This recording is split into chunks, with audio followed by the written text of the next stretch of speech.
Proverbe chapitre 13.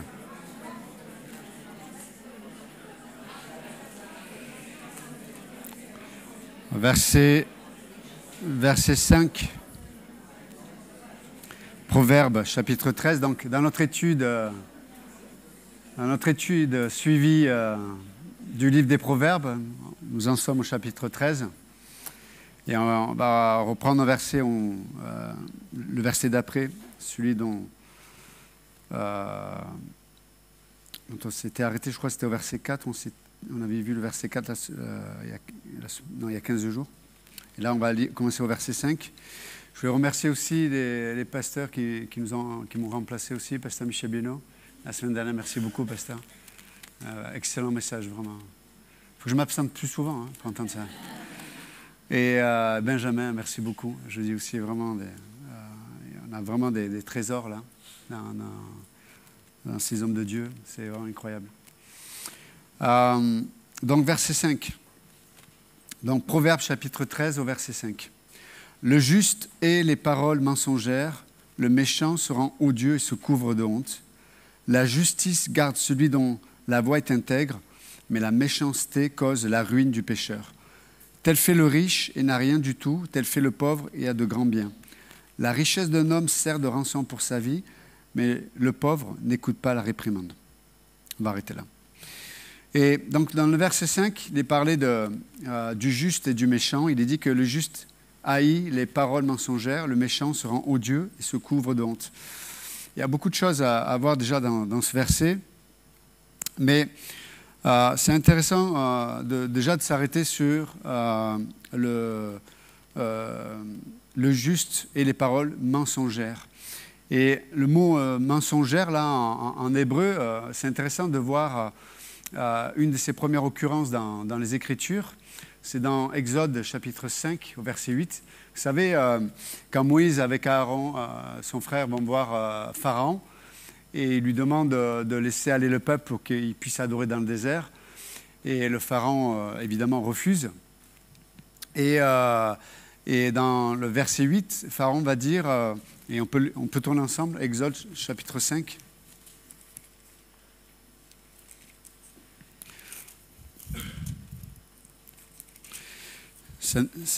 C'est important de regarder ce que l'Écriture dit sur les mots qu'elle utilise, parce que c'est elle qui est le meilleur dictionnaire.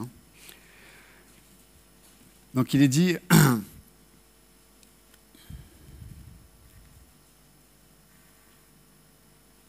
verset 9, Exode 5, 9, que l'on charge de travail ces gens, parlant des Hébreux, qui s'en occupent, et ils ne prendront plus garde à des paroles de mensonges. Et c'est intéressant, parce que donc Pharaon appelle les paroles de Moïse et d'Aaron des paroles de mensonges. Et c'est le même mot là. Et c'est intéressant parce que Pharaon appelle les paroles de mensonges alors que ce sont des paroles de vérité, puisqu'elles sont révélées par Dieu, elles reflètent la volonté de Dieu, la pensée de Dieu. Mais lui, il interprète la vérité comme étant des mensonges. Dans le livre des psaumes, si vous lisez notamment le psaume 119, où ce mot est utilisé à 5 reprises, il est en opposition, le mensonge est en opposition avec la loi de Dieu. Donc on peut voir que l'Écriture, et notamment dans Proverbe, là, lorsqu'il parle du mensonge, ce n'est pas simplement ne pas dire la vérité, mais ça va plus loin que ça. Le mensonge, là, dans son contexte scripturaire, ça parle de ne pas dire, ou ne pas révéler, ou ne pas confesser, ou ne pas se mettre d'accord avec la vérité de Dieu, la pensée de Dieu. Donc, tout ce qui ne s'accorde pas avec la pensée de Dieu révélée, Dieu appelle ça un mensonge. Mais c'est intéressant de voir que, de la même façon, l'ennemi, il appelle mensonge la vérité. C'est intéressant. Et c'est pour ça que dans Exode 5, 8, c'est Pharaon qui voit, qui entend, qui interprète la vérité qui vient de Dieu. Il dit ça, c'est un mensonge. Et pour associer même le peuple hébreu à sa façon de voir la vérité, qu'est-ce qu'il va faire? Il va les charger d'un lourd labeur. Il va les charger de travail. Il veut leur montrer, regardez, Moïse et Aaron viennent vous parler de liberté, c'est son mensonge. La preuve, c'est que le résultat, c'est que vous allez encore plus travailler. Wow. Et vous avez remarqué comment le diable fait ça aussi? On entend des messages qui viennent de la part de Dieu, des vérités où Dieu nous éclaire, où Dieu nous parle. Et c'est intéressant parce que il va y avoir ce combat dans notre esprit. Et Pasteur Georges en a parlé tout à l'heure, ce combat-là. Ok, Dieu dit quelque chose. Et en même temps, dans mon être intérieur, en Christ, je dis, c'est la vérité. Le Saint-Esprit fait un écho, il te dit, c'est vrai, c'est ça, j'ai envie de le vivre. Et en même temps, comme on le disait tout à l'heure, si j'essaie de le vivre avec mes propres moyens, avec mes propres forces, qu'est-ce qui se passe? Cette vérité peut se transformer en mensonge, dans le sens que le diable a accès, non pas à ma nouvelle nature, mais il a accès à ma chair. Et si moi, je veux produire la vie de Dieu à travers l'énergie de la chair, je suis comme ces Hébreux qui sont sous l'autorité de Pharaon. Et lui, il veut me prouver combien ce que Dieu dit n'est pas vrai. Ça ne marche pas. Vous avez remarqué combien d'entre nous, des fois, il y a des sujets de la Bible, des sujets que l'on peut entendre dans des prédications, des enseignements. On les entend, mais il n'y a plus des fois de capacité ou d'effort même pour y mélanger la foi. Je dis, j'ai essayé la prière, j'ai essayé la patience, j'ai essayé le pardon, j'ai essayé et on fait toute la liste de tout ce qu'on a essayé concernant ce que la Bible dit, et on se dit, mais conclusion, résultat, qu'est-ce qui se passe? J'ai un fardeau qui est plus lourd. Wow. Tu vois, même l'ordinateur est d'accord avec moi. OK? Et c'est incroyable de voir, et c'est exactement ce que l'ennemi, à travers Pharaon, veut faire. Je veux vous prouver que ce que cet homme, Moïse et Aaron, disent de la part de Dieu, c'est un mensonge. Je vais vous le prouver. Et je vais vous charger. Et je vais vous faire peser. Et je vais vous mettre en fardeau. Wow. Et d'ailleurs, qu'est-ce qui va se passer? Les Hébreux, ils vont être en colère. C'est presque, ils veulent que Moïse et Aaron partent. Avant, on galérait, mais là, depuis que vous êtes là, c'est pire. Et c'est souvent le cas quand Dieu vient dans nos vies, quand une vérité vient dans nos vies, elle est comme un caillou dans la chaussure. Là. Partout où tu marches, tu es gêné, quoi. Mais, pourquoi on parle de ça ce matin? Pour comprendre le processus.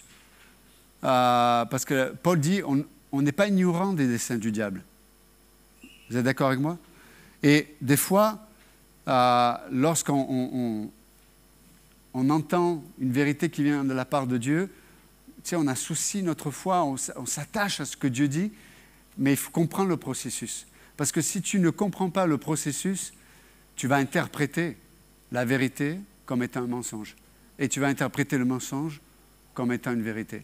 Oh, peut-être parce que tu es enseigné, intellectuellement, tu vas dire, voilà, je sais ce que la Bible dit, mais dans ton homme intérieur, dans ta femme intérieure, il n'y aura pas de foi, il n'y aura pas d'assurance, il n'y aura pas de paix, il n'y aura pas de repos. Parce que tu te dis, je sais ce qui est vrai, mais moi, à l'intérieur, j'ai vécu le contraire. Et ça crée, c'est pour ça que beaucoup de croyants marchent dans la vie chrétienne avec cette dualité intérieure qui fait qu'ils ne sont jamais en paix, ils ne sont jamais en repos. Parce qu'ils savent la parole, ils connaissent le standard de Dieu. Mais eux, ils ont vécu peut-être l'échec, ils ont vécu la blessure, ils ont vécu peut-être la solitude et la souffrance en essayant de vivre la parole de Dieu.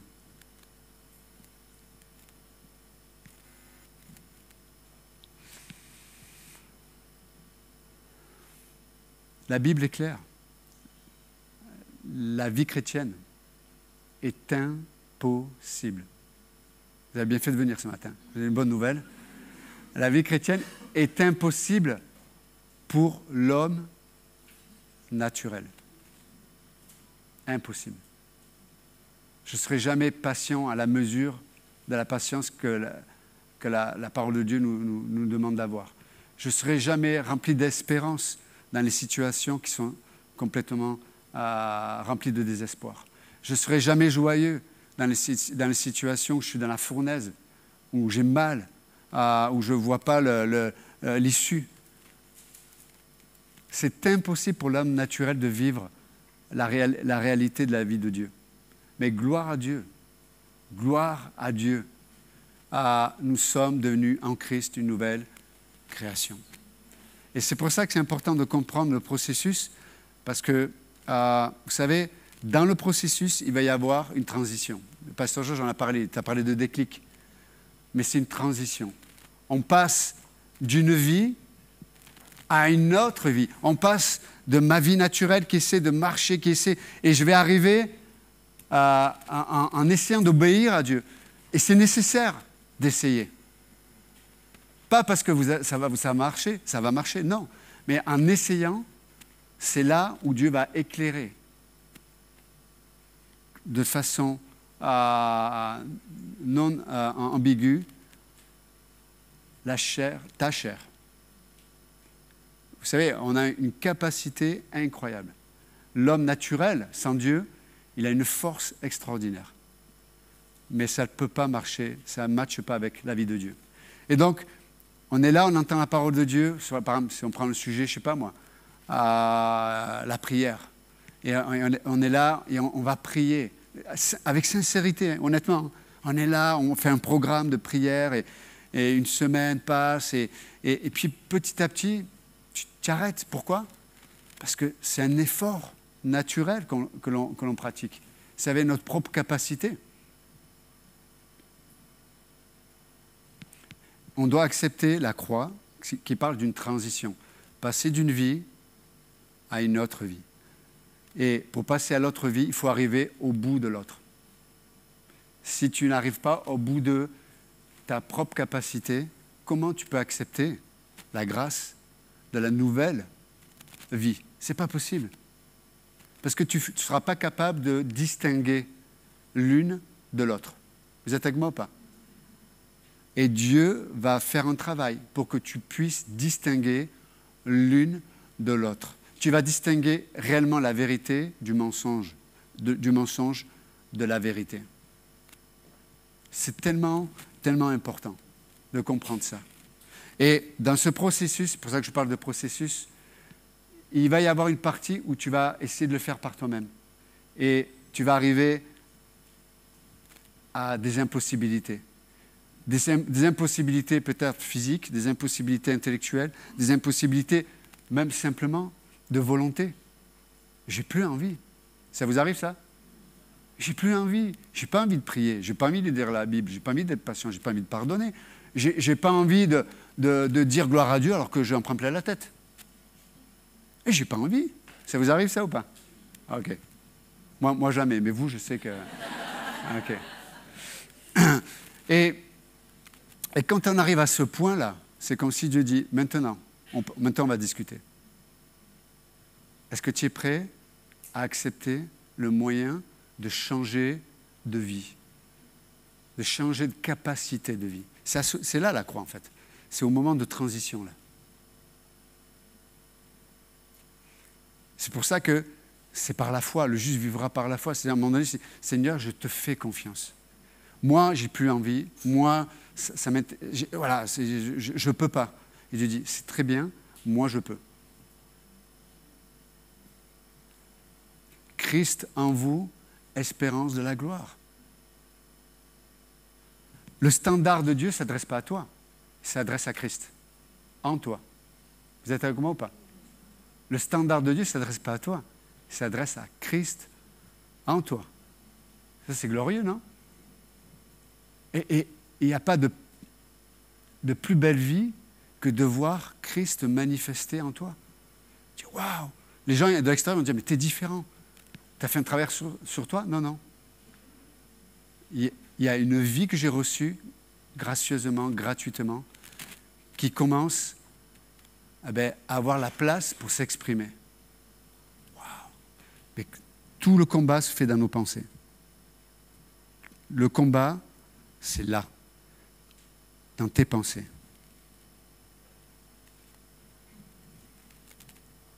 Qu'est-ce que tu vas appeler comme réalité? Quand dans ce que tu vis une chose qui va à l'encontre de ce que tu pensais, que ce que Dieu disait. Par exemple, le bonheur. Oui, mais celui qui marche avec Dieu, heureux, les pauvres en esprit, heureux, tu sais, c'est les béatitudes, là, c'est le bonheur, quoi. Mais c'est quoi le bonheur? C'est quoi le bonheur? Et il y a besoin d'une transition. Tu sais, je vais vous dire une chose que tous vous connaissez déjà, mais qui est essentielle. Le vrai bonheur, c'est de rencontrer Dieu dans ce que l'on vit. Je peux vous dire, il n'y en a pas d'autre. De rencontrer Dieu dans ce que l'on vit. Vous savez, des fois, on ne peut pas changer les circonstances. Il y a des choses qui arrivent, l'existence, elle est comme ça, c'est la vie. Bien sûr, Dieu, gracieusement, des fois, peut intervenir surnaturellement d'une façon ou d'une autre. Mais la réalité est que, des fois, voilà, l'existence nous apporte ses lots de bénédictions comme ses lots de difficultés et de défis. Mais je peux vous garantir, une chose, par contre, où Dieu s'est engagé à 100%.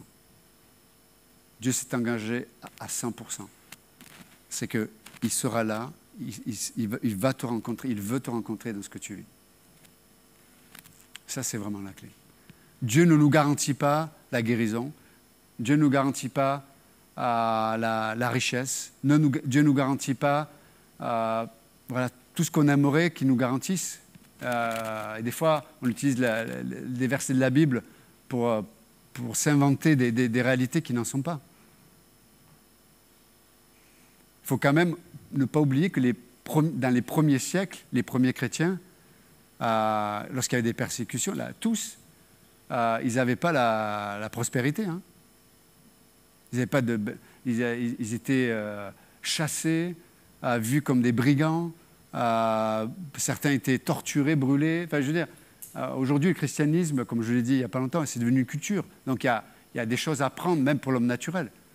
Mais dans les premiers siècles, être chrétien, il fallait être fou, quoi.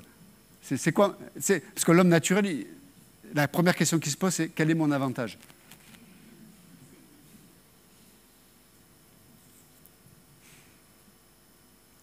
Notre plus grand avantage, c'est le privilège des privilèges.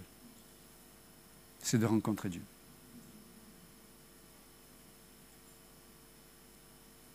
Là où il y a l'Esprit du Seigneur, la Bible dit, c'est là où il y a la liberté, en fait. C'est un mystère. On en parlait avec Pastor Boyce, donc le pasteur qui est à côté de Londres, là. Et on se racontait, il me racontait ses expériences, son histoire, ses défis aussi. Et il me disait, après avoir passé des années sur le champ missionnaire, il était en Tchécoslovaquie, après il était en Hongrie, pendant des années avec sa femme et son fils. Au bout de tellement d'années de missionnaire, il est obligé de rentrer chez lui à Londres. Il disait, mais je suis rentré, j'avais 0 dans ma poche. 0, rien. Et je peux vous dire que tu as un combat intérieur. Tu dis, attends, mais ça servait à quoi de passer 20 ans sur le champ missionnaire, d'avoir investi notre temps, notre vie de famille, enfin, tout, notre énergie. En plus, en tant que pasteur, souvent, les 80% du temps, tu règles que des problèmes. Et il nous expliquait ça avant-hier. Là. Et je lui disais, mais qu'est-ce qui fait que tu as gardé ton cœur de l'amertume?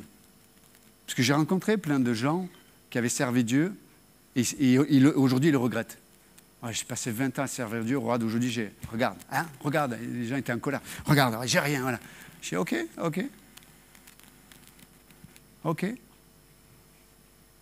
Et lui, il me disait, pour être honnête, il y a un combat.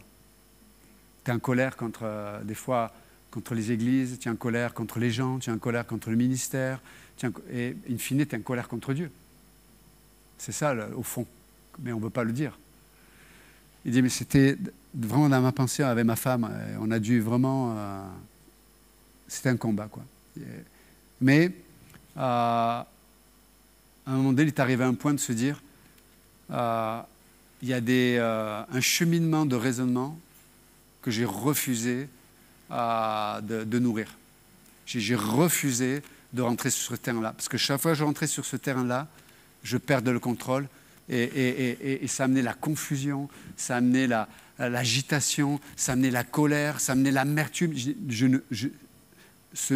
Cette porte-là, je l'ai fermée à clé et j'ai jeté la clé. Je refuse de rentrer dans ce cheminement de pensée. Et quand il a fait, intéressant de voir comment Dieu a ouvert les portes pour lui. Son frère a déménagé, lui a donné sa maison, enfin il lui a laissé sa maison, après il a trouvé un super boulot qu'il a toujours d'ailleurs aujourd'hui. Et Dieu a restauré, même, enfin voilà, il a donné un ministère, il a une super église vraiment magnifique à côté de Londres, avec un ministère auprès notamment des gens qui viennent de Roumanie, etc. Bon, tout ça pour dire que dans ce combat-là sur la vérité et le mensonge, tu dois accepter que quand tu rejoins Dieu par la foi, il va y avoir cette transition, ce moment-là, où l'ennemi va t'oppresser plus que d'habitude. Vous comprenez ça? Pourquoi? Il veut te montrer que ce que Dieu dit est faux. C'est tellement important. Et il faut le comprendre, ça. Il faut le comprendre. Mais à la fin, quand tu crois Dieu, tu dis non, non, non. Peut-être, je passe un moment, il y a plus de poids, plus de fardeau, plus de pression.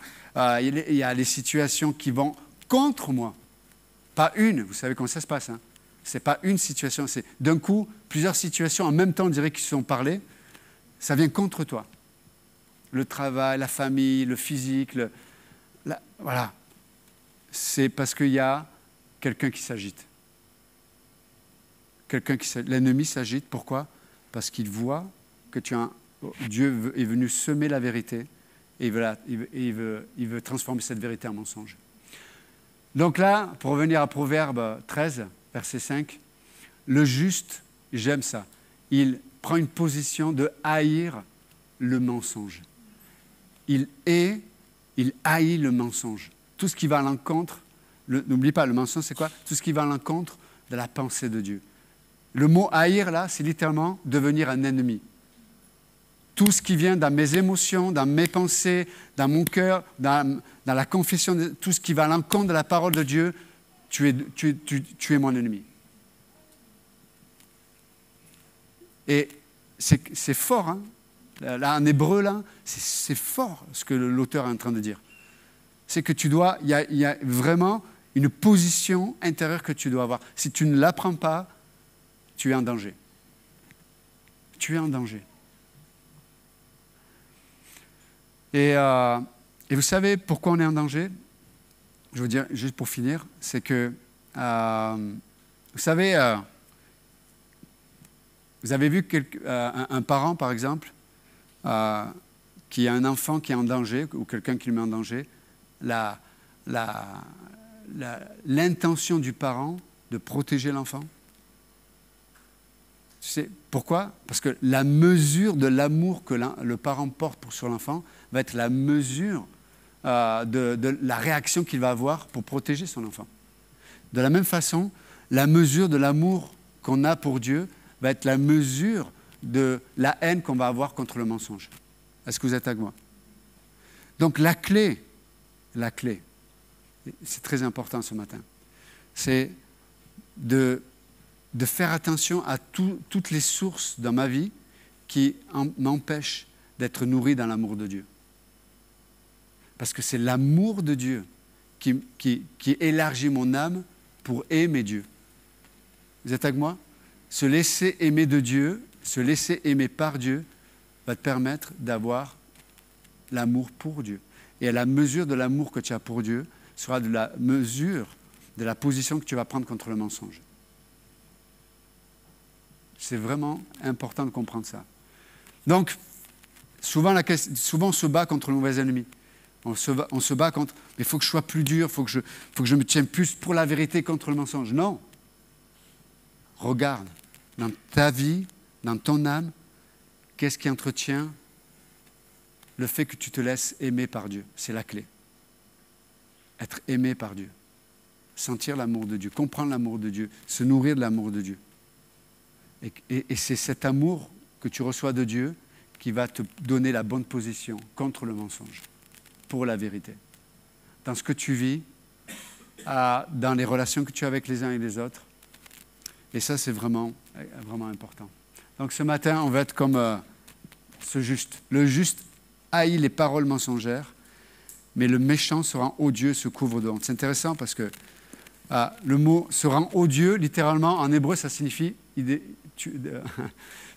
être puant. Tu pues, quoi. Hein? Donc le méchant se rend odieux, c'est-à-dire il devient puant, quoi. Dans ce qu'il dit, dans ce qu'il pense, dans ce qu'il communique, tu dis ça sent. La personne, des fois même, vous avez des gens qui disent les bonnes choses, mais ça pue. Pourquoi? Parce que dans leur âme, dans leur cœur, dans leur pensée, ça ne s'accorde pas avec Dieu. Donc ils disent des choses. Des fois, tu entends des gens qui disent des choses légitimes dans ce qu'ils vivent, à travers des souffrances, à travers des moments difficiles. Ils disent des choses, c'est pas faux, mais on n'entend pas Dieu. Vous entendez? Ça sent pas bon, ça sent pas Dieu.